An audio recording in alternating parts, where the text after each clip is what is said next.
ये रस शास्त्र का तीसरा पार्ट है जो कि आज हम बना रहे हैं। 50 क्वेश्चंस इसमें भी लगाएंगे। तो आइए देखते हैं कौन कौन से क्वेश्चंस हैं और क्या इनके आंसर्स हैं। तो पहला क्वेश्चन है कि कृष्ण अंजन पर्याय है। जो कृष्ण अंजन है वो पर्याय किसका माना गया है? तो कृष्ण अंजन ही सौवीरांजन को कहा गया है। ठीक है, तो इसको आपको अच्छे से याद रखना है कि कृष्ण अंजन सौवीरांजन को कहा गया है। इसके बाद है कौस्तुंभ पर्याय है। कौस्तुंभ पर्याय किसको दिया गया है? तो कौस्तुंभ जो पर्याय है वो पुष्पांजन को कहा गया है। ठीक है, तो इसको भी आपको याद रखना है। शुद्ध संख्या की मात्रा है। शुद्ध जो संख्या होती है उसकी कितनी मात्रा का प्रयोग होता है? तो 1/120 से 1/30 रत्ती जो होता है ये शुद्ध संख्या की मात्रा बताई गई है। ठीक है, इसको अच्छे से याद रखना है आपको। इसके बाद है रस रत्न समुच्चय में संख्या के भेद बताए गए हैं। सिर्फ रस रत्न समुच्चय में संख्या के भेद बताए गए हैं। उन्होंने 3 भेद का वर्णन किया है।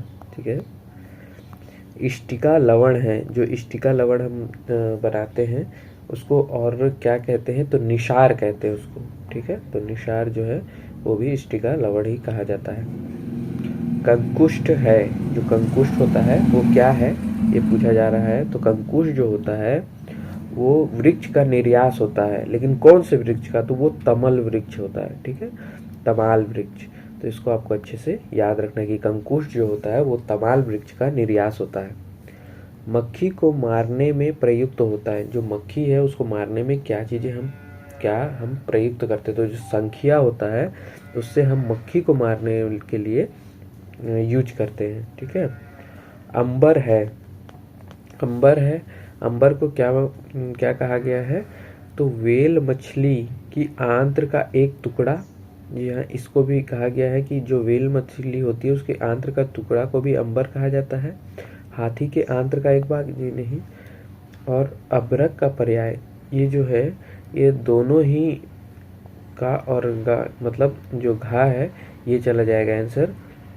ठीक है, मतलब अभ्रक का पर्याय भी है और ये हाथी के वेल मछली के आंत्र का टुकड़ा भी है।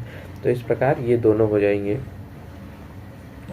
इसके बाद है अम्ल पित्त की श्रेष्ठ औषधि है। अम्ल पित्त जो है उसकी श्रेष्ठ औषधि क्या मानी गई है? तो कपर्द को उसकी श्रेष्ठ औषधि मानी गई है। ठीक है, इसके बाद है वहनी जार पर्याय है। वहनी जार जो पर्याय माना गया है वो किसका? अंबर का जो है तो वहनी जार को पर्याय माना गया और इसका यूज अभी हम पढ़ चुके हैं। क्वेश्चंस लगे हैं। निशार प्राचीन काल में प्राप्त किया जाता है। जो निशार है उसको प्राचीन काल में प्राप्त कैसे किया जाता था? तो उसको जो है ऊंट की लीद को जलाकर, नरमूत्र से भी और कारीर वृक्ष की राख के छार से। तो ये जो तीनों हैं इन तीनों से ही जो निशार होता था उसको हम प्राप्त करते थे। इसके बाद है चाराचर।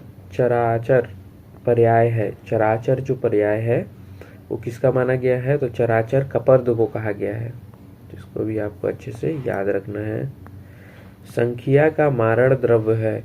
संख्या जो है उसका मारण द्रव्य क्या माना गया है? तो लजवंती इसे भी माना गया, स्नूही को भी माना गया और अर्क को भी माना गया। तो यहाँ पे जो तीनों हैं तीनों को ही माना गया है। धनुर्वर्त की चिकित्सा में प्रयुक्त होता है। धनुर्वर्त जो होता है उसकी चिकित्सा में क्या प्रयुक्त किया जाता है? तो अंबर को प्रयुक्त किया जाता है। तो इसको आपको भी याद रखना कि धनुर्वर्त में भी अंबर ही प्रयुक्त किया जाता है।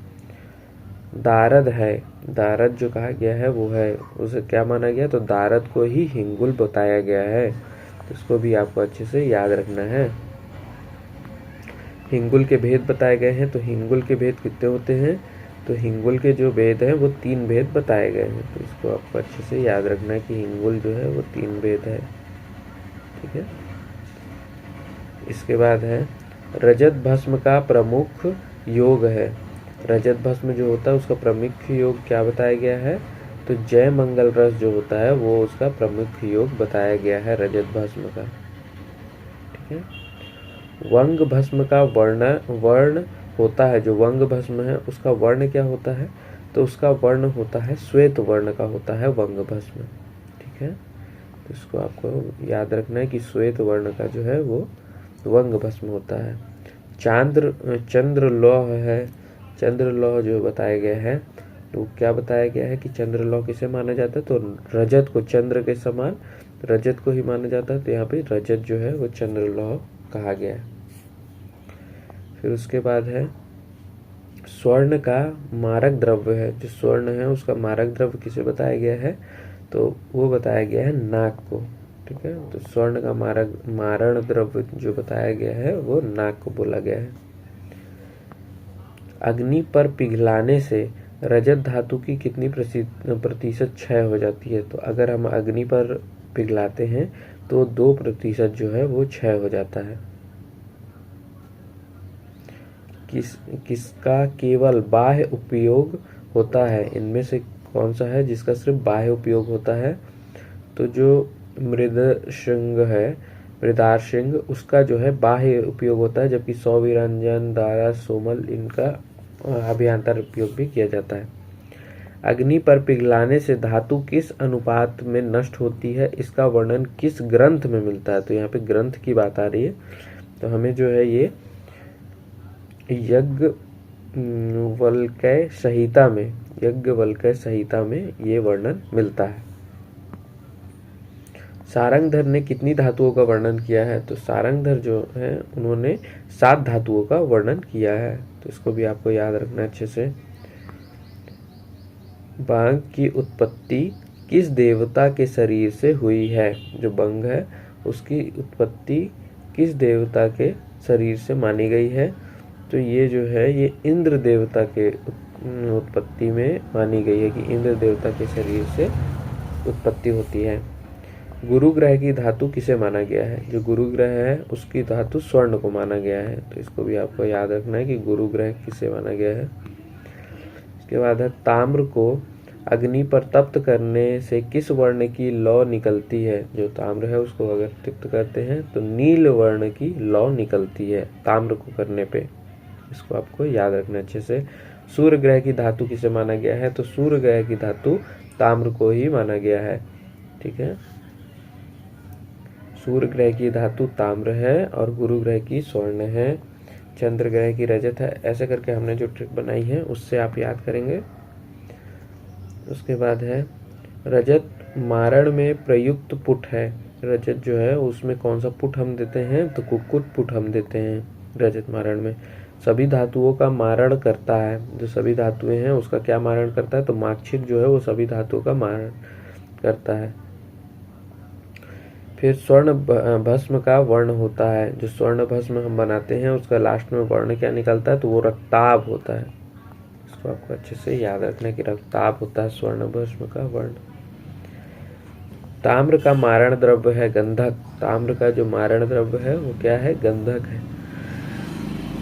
मंगल ग्रह की धातु क्या बताई गई है, तो मंगल ग्रह की धातु पीतल को बताया गया है कि मंगल ग्रह की धातु कौन है, वो है पीतल।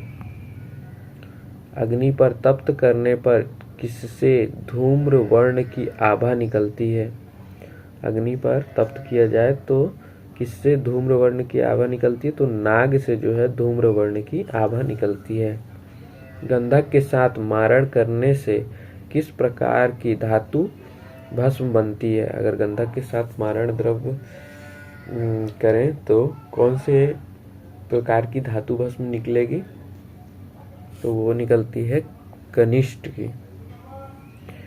राहु ग्रह की धातु है, राहु ग्रह की धातु किसे माना गया है, तो राहु ग्रह की धातु कांस को माना गया है।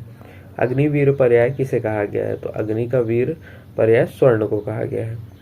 रेड हेमेटाइट का सूत्र बताइए, रेड हेमेटाइट का सूत्र पूछ रहे तो FeO3 होता है, Fe2O3 होता है, Fe2O3 आपको अच्छे से याद रखना है इसको। ताम्र में दोष होते हैं, ताम्र में कितने दोष बताए गए हैं, तो ताम्र में जो है 8 दोषों का वर्णन किया गया है। अर्जेंटाइट का सूत्र पूछ रहे हैं, अर्जेंटाइट का सूत्र क्या होता है, तो Ag2S जो होता है वो अर्जेंटाइट होता है। स्वर्ण के भेद कितने होते हैं, स्वर्ण के भेद होते हैं 5। तो इसको भी आपको अच्छे से याद रखना है कि स्वर्ण के कितने भेद होते हैं, ताम्र के कितने भेद होते हैं। हेम सर्व विषयाशु गरंच गरंचश्च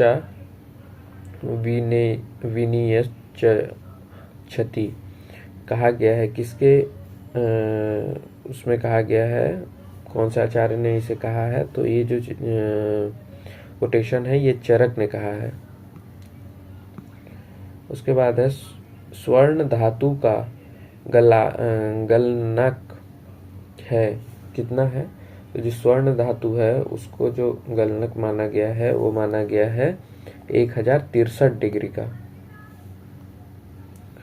के बाद है आयास पर्याय किसे माना गया है? तो आयास जो पर्याय होता है वो लौह का है। लोहित आयास पर्याय है। लोहित आयास पर्याय किसे कहा गया है? तो ताम्र को कहा गया है लोहित आयास। साइनाइड विधि किस धातु के लिए प्रयुक्त होती है? जो साइनाइड विधि है वो किस धातु के लिए प्रयुक्त होती है? तो रजत धातु के लिए साइनाइड विधि प्रयुक्त होती है। कॉपर पायराइट का सूत्र क्या बताया गया है? तो कॉपर पायराइट जो होता है वो होता है Cu2s और FeS2 भी होता है।